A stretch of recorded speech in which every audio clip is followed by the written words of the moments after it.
Bueno, ahora voy a tratar de explicar brevemente en lo que consistió mi artículo basado en el ensayo anterior, en el cual titulé ¿A qué precio vendió Argentina su soberanía a lo largo de su historia?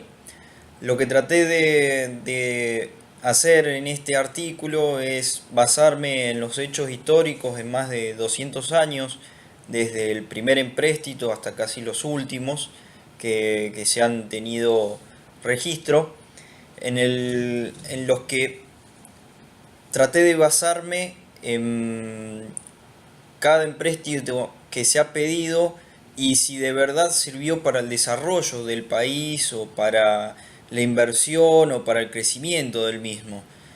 Eh, Como pongo en la introducción, que a lo largo de la historia, en varios ciclos de la misma, se trató de financiar la obra pública, diferentes tipos de políticas, pero siempre se necesitó del apoyo externo para poder realizarlas. Y dándonos cuenta de lo que fue a lo largo de la historia, siempre o en muy pocos periodos, Argentina tuvo una posición dominante o tuvo otra visión de lo que es pedir empréstitos para el desarrollo del país. Para ir desarrollando un poco, pongo los ejemplos históricos que voy dando. El primer empréstito que se pide en 1824 con la Baring Brothers, se pide un monto de 1 millón de libras para tratar de crear una infraestructura estatal para poder vender materias primas hacia el mundo. Pero ¿qué es lo que pasa durante las negociaciones y al finalizar las mismas? Solamente esta entidad va a prestar 700.000 libras esterlinas. Y lo más humillante es que en concepto de comisiones o de intereses solamente casi se va a recibir la mitad, pero a la provincia de Buenos Aires solamente van a llevar 20.000 libras en efectivo y otras 120.000 en letras de cambio. Del resto nada se sabe, y lo peor de esta situación es que no solamente nos hicieron pagar el millón pactado, sino otros intereses, de los cuales tardamos casi 70 años en terminar de pagar el primer empréstito. Luego, más adelante, ya en la época de Juan Manuel de Rosas, en 1830, trató de bajarse este monto de deuda utilizando diferentes artilugios, como entregarle la concesión de las Islas Malvinas para la explotación económica, pero a la vez no sirvió para reconocer la soberanía sobre estas islas.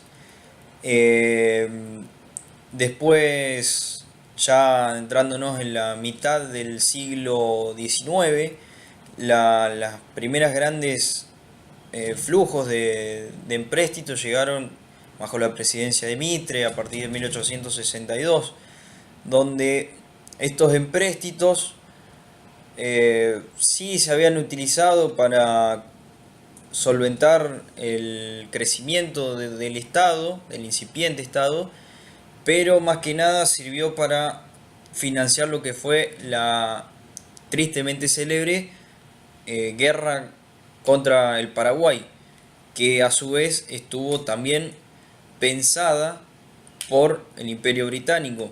Cabe resaltar que siempre todas estas deudas se las hemos pedido al Imperio Británico.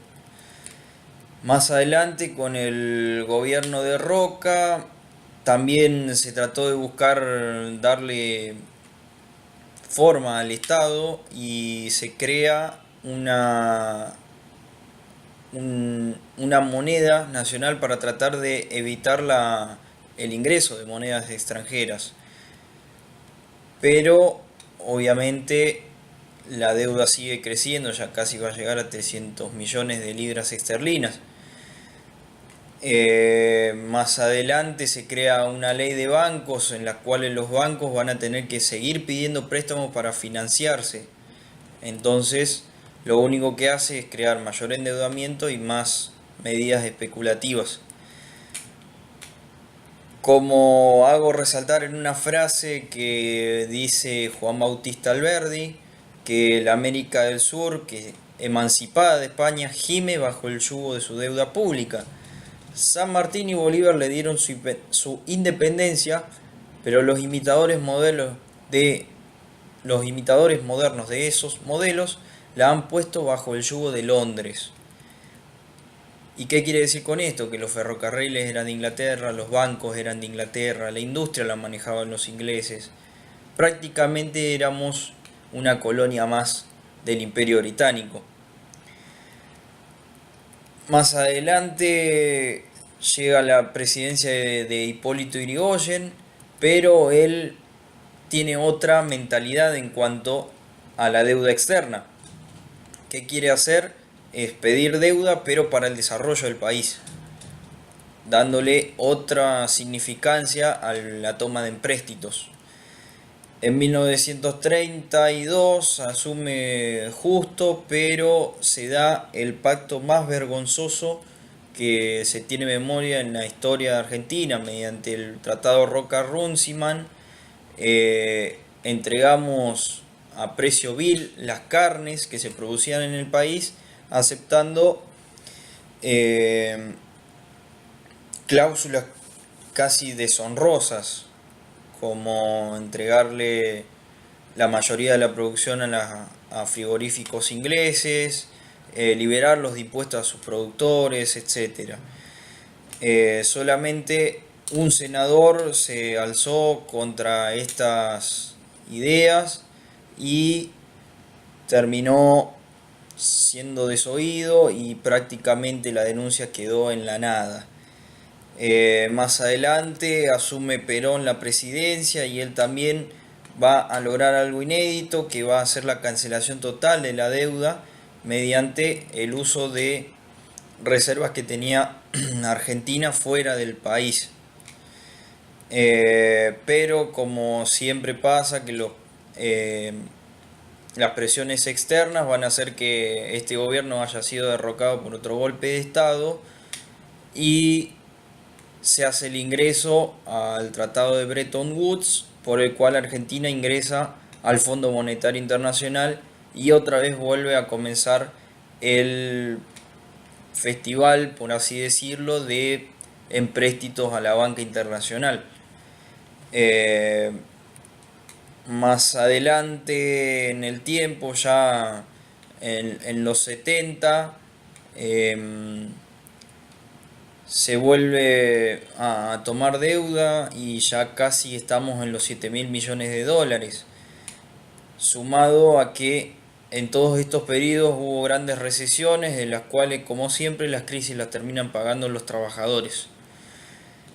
Llega el proceso de reorganización nacional, que es el nombre que le dio la dictadura cívico-militar a partir del 76, en donde su política económica era abiertamente neoliberal. Entonces se destruye la industria nacional, se toma deuda por medio de las empresas estatales, entonces crea un colapso, sumado a que en este periodo, al final del periodo de la dictadura, se estatizan la deuda de los privados, es decir, que los empresarios argentinos que tenían deudas privadas con el extranjero, el Estado las asume como propias y se convierte en garante de las mismas.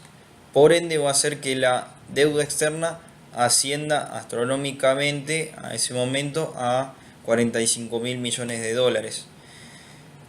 Ya en el 83, cuando vuelve la democracia, se trata de negociar y se trata de negociar para bajar un poco los montos de deudas, pero a su vez la deuda crece, y ya en los 90 se produce el perfeccionamiento del neoliberalismo de los 70, en donde se privatizan todas las empresas públicas, se toma muchísima más deuda, sube hasta 120.000 millones de dólares, pagando como siempre con el hambre del pueblo. Eh, Más adelante en el tiempo, ya en el 2003, asume Néstor Kirchner y él mismo lleva adelante un proceso de reestructuración de la deuda en la cual baja significativamente la misma y tiene un alto porcentaje de acatamiento de sus acreedores.